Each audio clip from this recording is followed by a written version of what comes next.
If you were able to do certain parts of your life over again, how would you actually do them? So in this video, I'm going to actually tell you, like, if I could go back 9 years from now and actually redo when I first left the United States, how would I do it? Hey, Jason here. If you've been watching the channel, you've been seeing me go through this nomad journey. Been an expat now for 9 years. I'm on my third continent, fourth country of Zambia. And one of the things I've been doing is sharing with you some of the tips and tricks that I've learned to become a full-time expat, which has kept me abroad and living the best life possible. And so let's go ahead and dig into today's video. So one of the questions I keep getting a lot of is like, how would you redo things if you could do it all over again? And I really love this question because I've been thinking about this a lot, especially since I've been on the continent of Africa.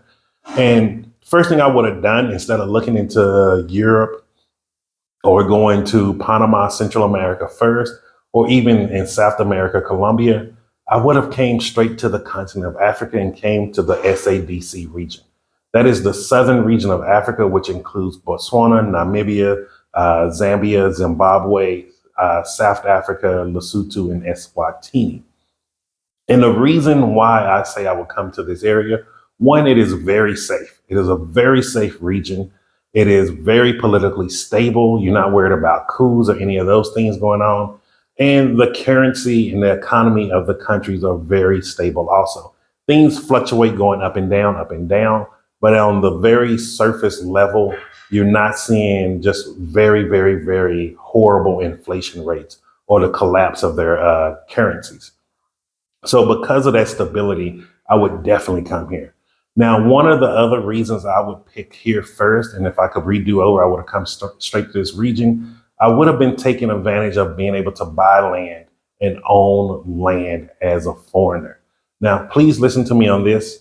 Most countries that you go to, including Thailand, Vietnam, and all these other places, you're not technically allowed to own the land. And this is one of those things that a lot of people do not talk about. You can purchase condos and things like that, but you're not allowed to own.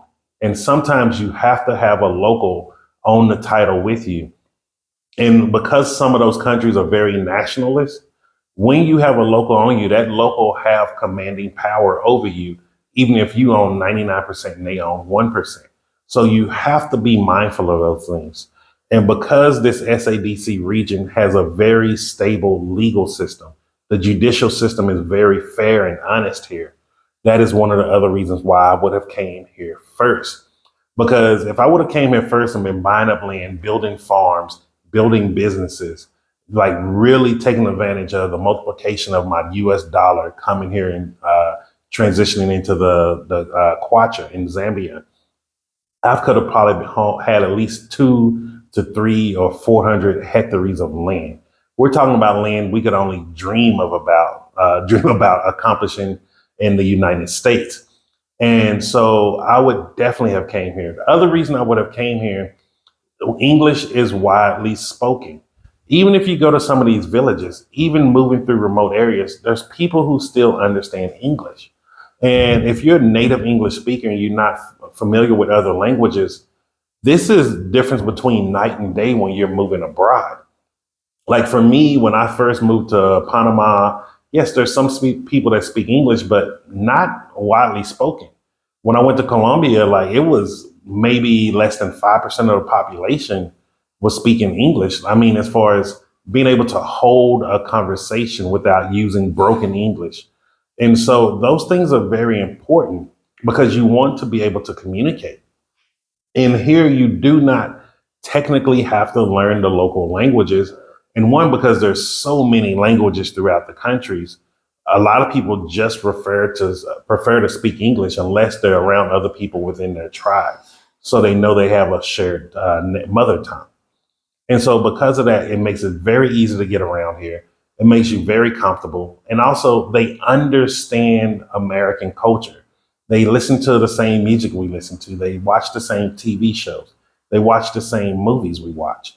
And so being able to have that familiarity with culture, like it really helps out. Even a lot of the food is similar. Like if you eat oxtails, they eat oxtails here. They eat steak. They eat a lot of different beef. You go to Botswana, they eat tons of beef all day, every day. They eat beef with a side of beef. Like they are the most meat-eating the most meat-eating country I've ever seen. And so you're going to feel comfortable and it's going to be really easy for you to assimilate into the local culture. Then one of the other reasons is cost of living is very affordable in this region.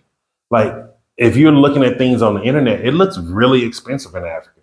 So like even right now, I'm getting ready to go to Tanzania on Monday. I'm going to Kapiri, then I'm going to stay there overnight. And Tuesday morning, I'm going to go to the train station and start the 48-hour journey on train to Tanzania. So I was looking at an Airbnb and hotels. Hotels are extremely expensive. Airbnb, I'm looking at for 1 week is going to be a little bit over $200. And I'm like, man, I know if I'm there living, I would probably be paying less than probably 150 to or $200 a month just to live. And so on the outside, things look very expensive. But when you're really settled into the communities, things are not as expensive as it really is. So like here in Zambia, and I challenge you to do this, go look up how much a hotel or how much an Airbnb is for 1 month in Zambia. I pay $191 a month, which is a 5,000 kwacha a month. But if you see what the prices are on Airbnb or in the hotels, it's going to look really expensive. And like, you're going to be really thinking like, do I really want to go there?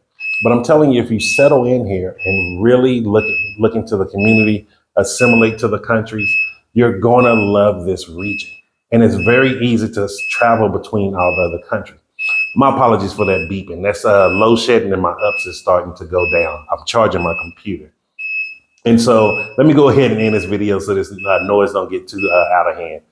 So really, really think about if you're wanting to become an expat or you think you're already an expat and looking for a better country to go to or better region, look into the SADC region of Southern Africa and look into these countries here. I say go to Zambia. If you're retired military, retired government, definitely look into Zambia. It's a very good country to get into, very safe, and there's a lot of opportunities here.